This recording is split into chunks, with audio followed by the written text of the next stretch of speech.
It was 2:47 in the morning when Lena's phone didn't just vibrate, it convulsed.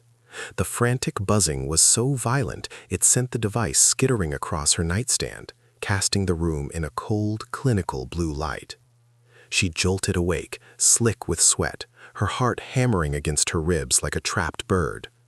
It had only been a week, 1 week since her mother had finally succumbed to the cancer that had hollowed her out from the inside. 1 week, and Lena still hadn't found the strength to delete her number. Now, that number was calling, or something like it. The screen displayed a new contact, Mama +1. The profile picture was a blurry photo of her mother standing by a window, but her eyes, they weren't eyes. They were black, scorched voids, abyssal pits of absolute nothingness. With a hand that trembled uncontrollably, Lena pressed the call icon. The dial tone that answered was wrong. It wasn't the clean digital pulse of a modern network. It was a wet, subterranean sound, echoing as if from the bottom of a flooded well. The rings stretched into an eternity, each one dripping with a damp, chilling finality. Then, silence. A heavy, suffocating silence that was suddenly broken by a voice. Her own voice, but it was mangled, twisted into the rasp of a dying woman struggling for her last breath. "Don't answer," her own voice pleaded through the speaker. "It's already inside." A strangled gasp escaped Lena's lips. "Mom? Is that you?" But the voice on the other end continued, now with a sickening gurgling sound in its throat, the sound of fluid filling lungs. "It can hear you. Lock the door." The line went dead, leaving only the sound of her own ragged breathing, shallow and panicked, like a swimmer about to go under for the last time. 47 seconds later, the phone rang again. Mama +1. This time, the vibration wasn't just on the nightstand. She felt it resonating deep in her bones. She watched in horror as a spiderweb of cracks spread across the screen, even though she hadn't dropped it, hadn't even touched it. Lena remembered the warning, her own voice, begging her not to answer. She swiped to decline the call, but it immediately rang again. A new notification flashed beneath the caller ID. Mama knows you're alone. On the third ring, she tore the back off the phone, ripped out the SIM card, and held down the power button until the screen went dark. But it didn't stay dark. It flared to life once more, a pulsing, blood-red emergency screen with a single command in stark white letters. Pick up the phone. Panic, pure and primal, finally took over. She scrambled to the bedroom door, ramming the lock into place. She flicked on every light, flooding the room with a harsh, sterile brightness meant to banish the shadows. But, in the reflection of her full-length mirror, her own face was a pale mask of terror.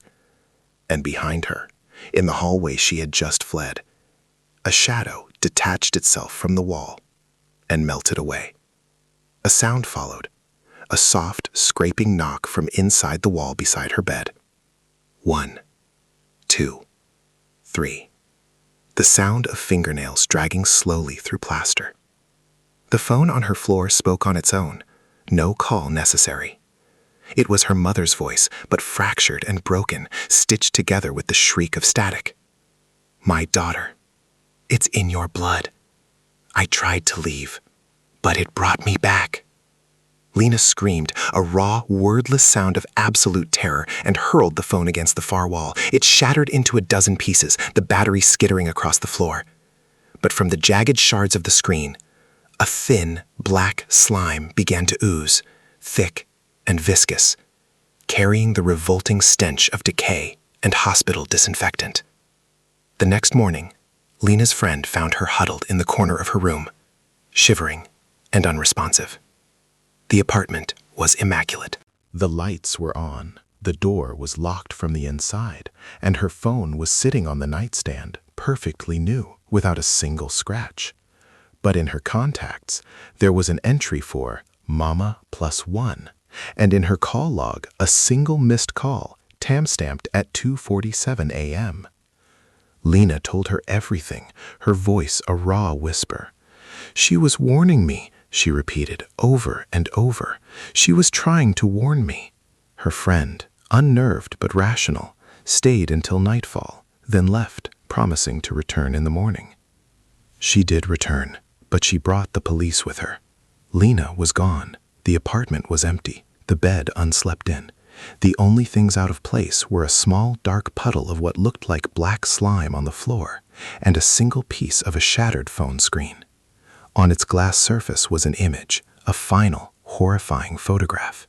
It showed Lena staring into the camera with wide, terrified eyes and standing directly behind her, with a face that was a twisted mockery of her mother's, was a figure whose eyes were nothing but an endless, consuming darkness. They say the +1 isn't a country code. It's the extra minute of life you are granted, a minute you are forced to spend in hell just before you die. It's your own voice calling from beyond the grave, desperately trying to warn the ones you love not to make the same mistake. Because if they answer, your mother does come back, but she doesn't come back alone. She comes back with the thing that is now waiting inside of you. It calls every night at exactly 2:47, and it already knows your address.